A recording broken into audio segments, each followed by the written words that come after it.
평화의 왕 예수님이 주시는 평안의 선물이 이 예배를 통해서 저와 여러분에게 풍성히 누려지기를 주님의 이름으로 축원드립니다. 드디어 대림절 네 번째 주일 아침을 우리가 맞았습니다. 네 번째 주를 맞으면서요, 우리가 네 번째 마지막 초에도 불을 밝혔습니다. 빛은 어두움이 있을 때 그 밝음으로서의 의미가 있는 것이겠죠. 지금 코로나로 인해서 참으로 암울하고 어두운 이 세상 가운데 대림의 초가 점점 더 빛을 더해가듯이 빛 대신 그리스도를 향한 소망의 빛이 밝게 솟아오르기를 간절히 소망합니다. 매년 12월 25일이 되면 우리는 예수 그리스도의 탄생을 기념하죠. 우리가 이 날을 기념하는 것은 단순히 어떤 이순신 장군이나 무슨 세종대왕처럼 위대한 위인의 탄생을 기억하는 수준이 아닙니다. 그리스도의 탄생은요, 그리스도를 믿는 자들에게 있어서 정말로 큰 기쁨의 좋은 소식입니다. 여러분 정말로 이 그리스도의 탄생을 기뻐하십니까? 사실은 지금 우리의 상황이 그리 막 즐거워하고 기뻐할 만한 상황은 아닌 것처럼 많이 느껴지지 않습니까? 저도 참 이 상황들 속에서 이 마음을 붙잡는 것이 쉽지는 않은 것 같습니다. 여러분들을 둘러싼 여러 가지 시험과 환경이 그리스도 예수 안에 있는 이 기쁨을 빼앗기게 하는 그런 경우들이 있지 않습니까? 그리스도를 너무 사랑해서 모든 시험을 초월할 정도로 말할 수 없는 그런 영광스러운 즐거움을 느끼고 그 기뻐하는 삶을 살아가고는 싶지만 또한 그것이 결코 쉽지는 않은 것 같습니다. 그러나 우리가 그 기쁨을, 그 즐거움을 원한다면 우리가 기념하는 이 그리스도의 탄생은 여러분들에게 천사가 크게 외친 것처럼 큰 기쁨의 좋은 소식으로 그렇게 와 닿을 수 있는 우리의 마음의 전환이 좀 필요하다 싶은 생각이 듭니다. 그래서 저는 오늘 이 말씀을 통해서 하나님께서 여러분들의 기쁨을 회복시켜 주시기를 간절히 소원합니다. 그리스도께서 우리에게 베푸신 그 사랑이 얼마나 큰지 다시 한번 맛볼 수 있는 그런 은혜의 시간이 될 수 있기를 원합니다. 우리가 받은 이 구원의 은혜가 얼마나 풍성하고 부요한지 깊이 느끼게 하시는 성령님의 도우심이 있기를 간절히 소원합니다. 사실 이 구원에 대해서는요, 오늘 본문에서처럼요, 우리뿐만이 아니라 천사들도 살펴보기를 원하는 것입니다. 오늘 본문의 12절에 보시면 이 구원을 천사들도 살펴보기를 원하는 것이다 라고 말하고 있습니다. 이것을 새번역 성경에서는요, 천사들도 보고 싶어 하는 것이다 이렇게 번역하고 있습니다. 그래서 제가 오늘 설교의 제목을 천사들도 보고 싶어 하는 것 이렇게 지었습니다. 왜 천사들이 이 구원에 대해서 보기를 간절히 원하는 걸까요? 지금까지 태초부터 시작해서 하나님의 역사를 그리고 구원의 섭리를 모두 그 하나님의 곁에서 지켜본 것이 바로 이 천사라는 존재일 텐데 그들이 무엇을 더 간절히 보고 싶어하고 알고 싶어하는 걸까요? 오늘 우리는 이 질문에 답을 찾기 위해서 성경에서 천사가 하나님의 구원 사역을 수행하는 장면들을 찾아보려고 합니다. 무수히 많은 장면들이 있겠지만 그 중에서도 세 가지 장면을 정해서 거기서 배울 수 있는 것을 천사의 관점에서 한번 살펴보려고 합니다. 첫 번째로 우리가 살펴볼 장면은요, 이사야서 6장입니다. 우리는 이사야 6장에서요, 하나님의 영광을 찬양하는 천사들을 만나게 됩니다. 이사야 6장은 주전 740년경 하나님께서 이사야를 선지자로 세우시는 장면을 기록하고 있습니다. 이렇게 몇 년인지를 정확하게 알 수 있는 이유는요, 이 이사야서 6장 1절에 보시면 우시야 왕이 죽던 해라고 기록하고 있기 때문입니다. 분명한 역사적 시점에서 일어난 사실로서의 사건이라는 것을 말해주고 있습니다. 신화나 전설이 아니라는 말입니다. 역사적인 한 시점에 이사야는요, 하늘에 높이 들린 보좌에 앉으신 주님을 보았습니다. 주님의 옷자락은 성전에 가득했는데 그분의 영광이 성전에 충만한 것을 시각적으로 아름답게 묘사한 것이죠. 주님의 곁에서 그분을 모시는 스랍들이 있습니다. 천사들인데요. 2절에 보니까 이 스랍들은 세 쌍, 그러니까 6개의 날개를 가지고 있는데요. 2날개로 날면서 4개의 날개로 그 중에 둘은 얼굴을, 나머지 둘로는 발을 가리면서 서로 이렇게 화답하고 있습니다. 이사야 6장 3절의 말씀인데요. 거룩하다, 거룩하다, 거룩하다. 만군의 여호와여, 그의 영광이 온 땅에 충만하시도다. 아멘. 천사의 날개가 물론 날아다니는데 필요하다는 것은 상식이겠지만요. 6개 중에 그럼 2개만 날아가는데 쓰고 나머지 4개는 얼굴과 발을 가리고 있다는데 그 이유는 과연 무엇일까요? 출애굽기 34장에 가서 보시면 힌트가 나옵니다. 모세가요 40일 동안 시내산에서 하나님과 만나고 내려올 때요 얼굴을 수건으로 가리게 됩니다. 왜냐하면 하나님과 만났다는 이유만으로 인해서 그의 얼굴에서 하나님의 광채가 빛나고 있었는데 그 하나님의 광채로 인해서 이스라엘 백성들이 두려워했기 때문입니다. 그래서 그 얼굴을 가리는 것이 더 낫다고 판단했던 것이죠. 거룩하신 하나님의 영광을 직접 본 것도 아닙니다. 그냥 그저 그 백성들은 모세의 얼굴에 잠깐 비춰진 그 하나님의 영광을 본 것뿐인데도 그것으로 인해서 두려워했고 모세는 그 백성들을 위해서 얼굴을 수건으로 가려야만 했던 것이죠. 마찬가지로요, 죄가 조금도 없는 영적인 존재였던 천사일지라도 하나님의 이 거룩하심이 너무 커서 감히 그분의 얼굴을 배울 수가 없었던 거죠. 그 발을 드러낼 수가 없었던 겁니다. 그래서 날개로 가린 것입니다. 여러분, 우리는 하나님의 거룩한 이 영광을 감히 상상조차도 할 수 없습니다. 우리가요, 아름다운 자연 만물 앞에 서게 되면 경외감이 느껴지지 않습니까? 그리고 그 아름다움에 압도되기도 합니다. 그렇다고 해서 난 이거 못 보겠어 라고 눈을 가리지는 않습니다. 어떻게 하면은 더 이 아름다운 광경을 내 머리 안에, 내 눈 안에 담아볼까 눈을 똑바로 뜨고 지켜보게 되죠. 하지만 주님의 영광 앞에서는 우리는 눈을 가릴 수밖에 없습니다. 너무나 거룩해서 볼 수 없을 정도로 주님은 위대하고 거룩하신 분이기 때문입니다. 그래서 죄가 없는 천사들도 눈과 발을 가린 채로 3번이나 강조해서 거룩하다, 거룩하다, 거룩하다 외칩니다. 그 하나님의 영광은 그래서 성전뿐만이 아니라 그가 다스리고 있는 온 땅에 충만하죠. 4절에 가서 보시면 천사들이 얼마나 크게 화답하였는지 그 소리가 문지방의 털을 요동시키고 성전을 연기로 가득 채우게 됩니다. 여러분, 이 광경을요 누가 보고 있습니까? 지금 이사야가 2눈으로 지켜보고 있는 겁니다. 그 광경을 지켜보던 이사야의 심정을 한번 헤아려 보시기를 바랍니다. 지진이 나듯 그 터가 크게 요동칩니다. 불이 나듯 연기가 무섭게 성전을 가득 채웁니다. 천사들이 천둥소리처럼 큰 소리로 화답하면서 하나님의 이 거룩을 찬양하고 있습니다. 상상이 되십니까, 여러분? 그리고 높은 보좌에 천사가 감히 눈뜨고 볼 수 없었던 주님이 계셨습니다. 온 땅에 충만한 영광을 가진 그 거룩하신 하나님을 보고 이사야의 심령에 무슨 생각이 가득했겠습니까? 5절에 보시면 이사야가 이러한 고백을 하게 됩니다. 화로다 나여 망하게 되었도다. 나는 이제 죽었구나. 이 하나님의 거룩한 영광을 봤으니 난 이제 끝이다 라고 탄식합니다. 왜 그렇습니까? 뒤에 또 이렇게 말하죠. 나는 입술이 부정한 사람이요 나는 입술이 부정한 백성 중에 거주하면서 만군의 여호와이신 왕을 배웠음이로다. 아멘.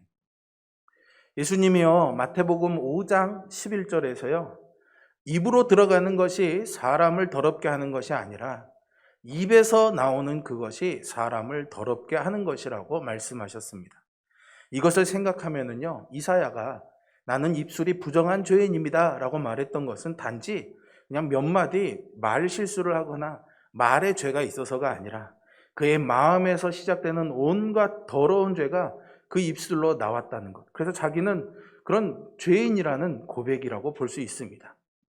이사야는요, 거룩하신 하나님 앞에서 자기가 얼마나 죄인인지를 확실히 보고 그 앞에서 죄인은 절대로 용납될 수 없으며 망할 수밖에 없다는 것을 인정한 것이죠. 마치 거룩하신 예수님 앞에서 나는 죄인입니다 라고 엎드렸던 베드로의 모습이 떠오릅니다. 눈뜨고 감히 바라볼 수 없을 정도로 압도적인 이 하나님의 거룩 앞에서 죄인은 멸망할 수밖에 없음을 이사야는 깨달았던 겁니다. 그런데 이사야가 그렇게 나는 이제 끝장났다, 이제 죽었구나 라고 자신의 그런 멸망을 직감하고 있을 때 하나님께서 이사야에게 구원의 손길을 베푸셨습니다. 그리고 그 구원의 역사를 수행한 것이 바로 그 천사들 중에 하나였습니다. 천사가 부젓가락으로 제단에서 집은 숯을 가지고 이사야에게 날아와서 이사야의 입술에 대면서 이렇게 말하죠. 7절입니다. 보라, 이것이 내 입에 닿았으니 내 악이 제하여졌고 내 죄가 사하여졌느니라. 하나님께서 이 은혜의 구원을 천사를 통해서 이사야에게 베푸셨습니다. 부정한 사람들 중에 하나로서 망할 수밖에 없는 이 죄인을 하나님이 선택하셨고 그의 죄를 사해 주신 거죠. 그래서 이사야는 8절에 나오는 것처럼 하나님을 위하여 보내심을 받는 그런 선지자가 될 수 있었던 겁니다. 여러분들이 잘 아는 말씀이죠. 나를 보내소서라는 말씀입니다. 여기서 저는요, 이 스랍들 중에 하나인 천사를 주목해 보려고 합니다. 천사는 어떻게 이 거룩하고 영광스러운 하나님께서 부정한 입술을 가진 죄인들 중에 하나를 택하시고 그 말씀을 대신 선포하게 하시는지 이해할 수 없었을지도 모릅니다. 제단에 핀 숯 하나를 가져다가 그의 입술에 대고 모든 죄가 사해졌다는 이 선포하시는 하나님의 이 은혜에 감탄했을지도 모릅니다. 여러분, 근데 이것이 전부가 아닙니다. 700여 년이 지난 후에 천사는요, 더 놀라운 광경을 보게 됩니다. 한 사람을 용서해 주신 그 하나님이 아니라 더 놀라운 계획을 펼쳐가시는 그 하나님이죠. 그것이 우리가 살펴볼 두 번째 장면인데요. 그것은 누가복음 1장의 말씀입니다. 하나님의 곁에서 그분을 섬기면서 중요한 소식을 전달하는 역할을 했던 천사가 이 누가복음 1장 26절에 나오는 가브리엘이었습니다. 그는 나사렛이라는 동네에 가서 다윗 자손이었던 요셉과 그의 약혼자였던 처녀 마리아에게 하나님의 소식을 전달했습니다. 그가 전달한 내용이 누가복음 1장 30절부터 나오게 됩니다. 한번 보실까요? 마리아여, 무서워하지 말라. 내가 하나님께 은혜를 입었느니라. 보라, 내가 잉태하여 아들을 낳으리니 그 이름을 예수라 하라. 그가 큰 자가 되고 지극히 높으신 이의 아들이라 일컬어질 것이요 주 하나님께서 그 조상 다윗의 왕위를 그에게 주시리니 영원히 야곱의 집을 왕으로 다스리실 것이며 그 나라가 무궁하리라. 아멘. 마리아는요, 자신이 처녀로서 아이를 잉태한다는 사실에 놀랐겠죠. 그런데요, 천사는요, 다른 측면에서 아마 놀랐을 것입니다. 34절에서 마리아는요, 나는 남자를 알지 못하니 어찌 이 일이 있으리까? 라고 놀라서 질문했고요. 35절에서 천사는 성령이 내게 임하시고 지극히 높으신 이의 능력이 너를 덮으심으로 나타날 것이다 라고 담대하게 전합니다. 전능하신 하나님께 하나도 어려운 일이 아니다라는 것이죠. 천사가 놀란 부분은 바로 이것입니다. 마리아를 통해 나실 아기가 그냥 평범한 한 아기가 아니라 바로 하나님의 아들이시며 또한 거룩하신 이라는 것입니다. 아기 예수님께서 사실은 지극히 높으신 하나님의 아들이시며 무궁한 하나님의 나라를 영원히 다스리실 왕이시라는 거죠. 여러분, 어떻게 거룩하다, 거룩하다, 거룩하다 찬양하면서 감히 그 영광도 볼 수 없었던 존재인 그 하나님이 입술이 부정한 그 백성들 중에 거하실 수 있단 말이겠습니까? 천사의 입장에서는 도저히 용납될 수 없는 일이었습니다. 그것도 인간의 모습으로 나신다니 말입니다. 천사가 이 부분을 도저히 이해할 수 없었을 거겠죠. 우리는 이 천사가 받았을 충격, 그 경이로움을 놓치지 말아야 합니다. 그래서 우리가 살펴본 첫 번째 장면과 지금 살펴보고 있는 이 두 번째 장면을 이어주는 본문이 하나 있는데요. 그것이 요한복음 12장 41절입니다. 거기서는 이렇게 설명합니다. 이사야가 이렇게 말한 것은 주의 영광을 보고 주를 가리켜 말한 것이라. 여기서 주가 가리키는 분이 바로 예수님입니다. 새번역 성경은 이 본문을 조금 더 정확하게 번역해주고 있습니다. 이사야가 이렇게 말한 것은 그가 예수님의 영광을 보았기 때문이다. 이 말은 그가 예수를 가리켜 한 것이다. 그러니까 아까 이사야서 6장에서 이사야가 보았던 그 영광의 주인공이 누구였습니까? 바로 이 누가복음의 아기로 태어날 예수 그리스도셨다라는 거죠. 이사야가 본 거룩하고 거룩한 하나님, 온 땅에 그 영광이 충만한 하나님이 바로 예수 그리스도였습니다. 아무도 본 적이 없는 하나님이죠. 아니요, 볼 수도 없는 하나님이었습니다. 그런데 그 하나님이 사람들 눈에 보이는 하나님으로 나타나신 겁니다. 그것만 해도 기적적인 것이죠. 그분이 바로 천사가 마리아에게 태어날 아기로 예언한 예수님이었습니다. 그러니 이것이 천사에게는 얼마나 놀라운 소식이었겠습니까? 천사들이 두 눈과 두 발을 다 가리고 큰 소리로 거룩하다 찬양했던 그 영광스러운 하나님이신데, 그 하나님이 가장 연약하고 의존적인 존재였던 아기의 모습으로, 그리고 입술이 부정한 이 죄악으로 가득한 백성들 사이에 함께하려고 오신다는 이 소식을 전하는 천사의 마음을 헤아려 보시기를 바랍니다. 도대체 하나님은 왜 이런 엄청난 일을 하시고 계실까요? 누가복음 2장 10절과 11절에서 천사가 선포한 두 번째 메시지에서 우리는 그 대답을 발견할 수가 있습니다. 자기 양떼를 지키고 있던 날 밤에 목자에게 천사가 나타나 이렇게 외치죠. 무서워하지 말라. 보라, 내가 온 백성에게 미칠 큰 기쁨의 좋은 소식을 너희에게 전하노라. 오늘 다윗의 동네에 너희를 위하여 구주가 나셨으니 곧 그리스도 주시니라. 아멘. 예수님은요, 구주로 이 땅에 오셨습니다. 자기의 백성을 그들의 죄에서 구원할 자로 이 땅에 태어나신 겁니다. 부정한 백성들 가운데 미칠 큰 기쁨의 좋은 소식이 이제 예수님을 통해서 우리에게 전해진 겁니다. 누구든지 그를 믿는 자는 거룩하신 하나님께서 그의 모든 죄를 사해 주신다고 하시죠. 그리고 자녀로 영접해 주시고 받아 주신다고 합니다. 앞서 이사야서 6장에서 이사야가 하나님의 영광 앞에서 나는 죄인이구나, 죽게 되었구나 라고 말했을 때 그 부정한 입술에 천사를 통해서 제단에 핀 숯을 대다 주시고 너의 모든 죄가 사해졌다라고 선언하신 그 하나님께서 이제는 이 부정한 백성들의 삶을 직접 어루만져 주시고 그들의 죄를 사해 주시기 위해 이 땅에 가장 약한 아기의 모습으로, 낮고 천한 모습으로 오신 겁니다. 그분을 모시고 예배했던 천사가 이 놀라운 구원의 은혜를 선포할 때 얼마나 감탄했을지 상상해 보시기 바랍니다. 하지만 이것이 우리가 살펴볼 마지막 장면은 아닙니다. 우리는 천사가 가장 놀라고 어쩌면 경이로움에 떨며 바라봤을 세 번째 장면으로 넘어가 보려고 합니다. 그 장면은 누가복음 22장에 기록되어 있습니다. 누가복음 22장에서는요, 예수님께서 제자들과 마지막 유월절 만찬을 나누는 장면이 기록되어 있습니다. 주님께서 떡을 가리켜서 이것은 너희를 위하여 주는 나의 몸이다 라고 말씀하셨습니다. 그리고 이 잔을 가리켜서 내 피로 세우는 새 언약이라고 말씀하셨습니다. 제자들과 이렇게 마지막 만찬을 마치시고 나서 예수님은 감람산의 겟세마네 동산이라는 곳에 가셔서 무릎을 꿇고 기도하십니다. 그리고 이렇게 기도하시죠.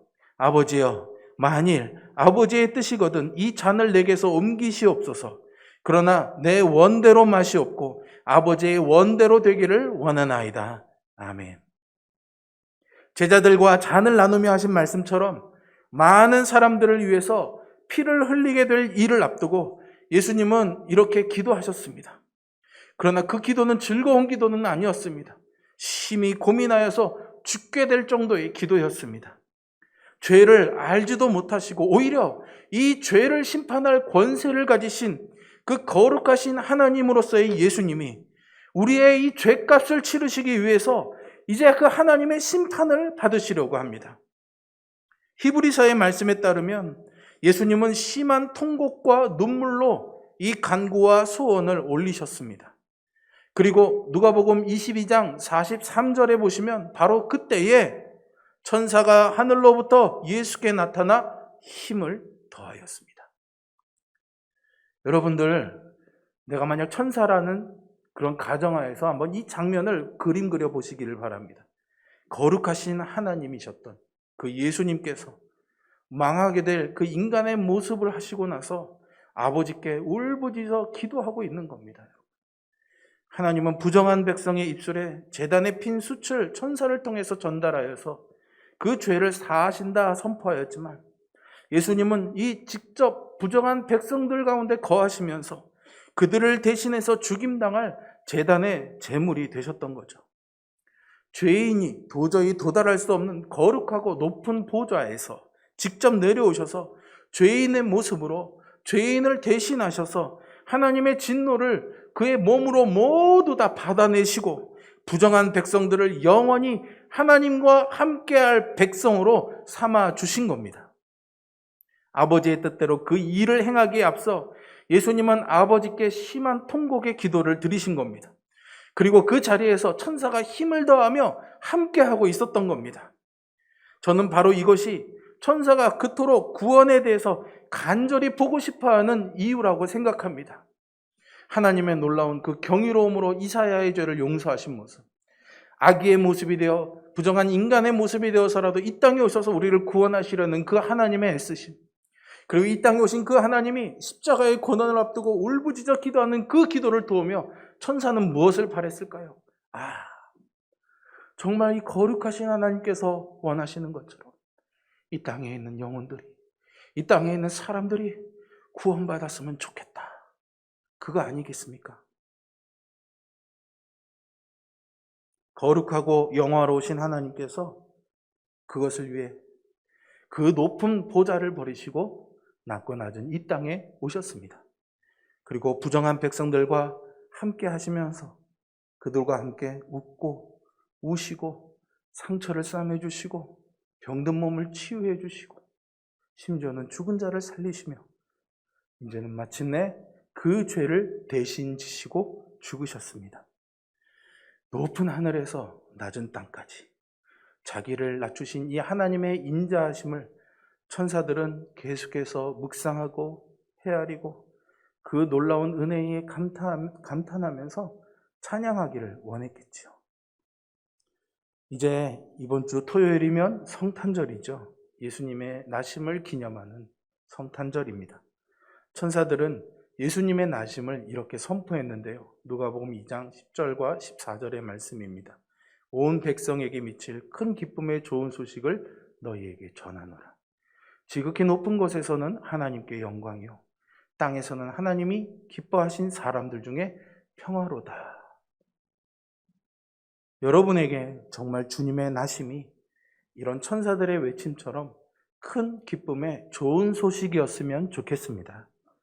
그저 성탄절을 모처럼 쉬는, 늦잠 잘 수 있는 휴일이나 아이들에게 선물을 주어야 되는 날이나 아니면 연인과 데이트해야 되는 날이나 어려운 이웃을 돕는 날로만 여기지 마시기를 바랍니다.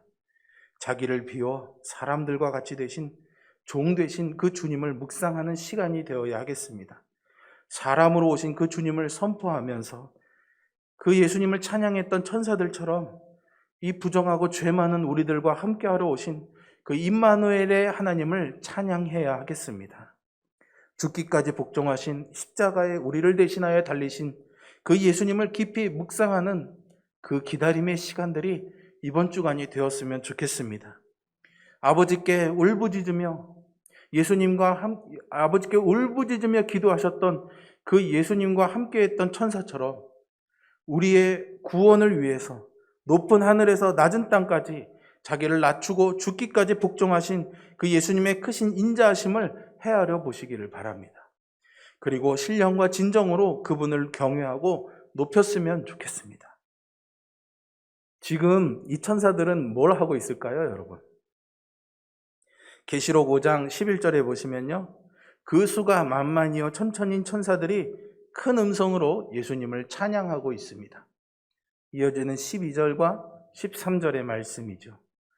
죽임을 당하신 어린 양은 능력과 부와 지혜와 힘과 존귀와 영광과 찬송을 받으시기에 합당하도다. 보좌에 앉으신 이와 어린 양에게 찬송과 존귀와 영광과 권능을 세세토록 돌릴지어다. 아멘. 여러분, 우리도 이 천사들의 찬양 소리에 동참해서 보좌에 앉으신 그 하나님 아버지와 보좌 우편에 계신 어린 양 예수 그리스도께 세세토록 찬송과 존귀와 영광과 권능을 돌리시기 바랍니다. 우리를 위해 죽기까지 자기를 낮추신 그 예수님만 온전히 높여드리는 그런 성탄절이 되기를 주님의 이름으로 축원드립니다. 기도하겠습니다.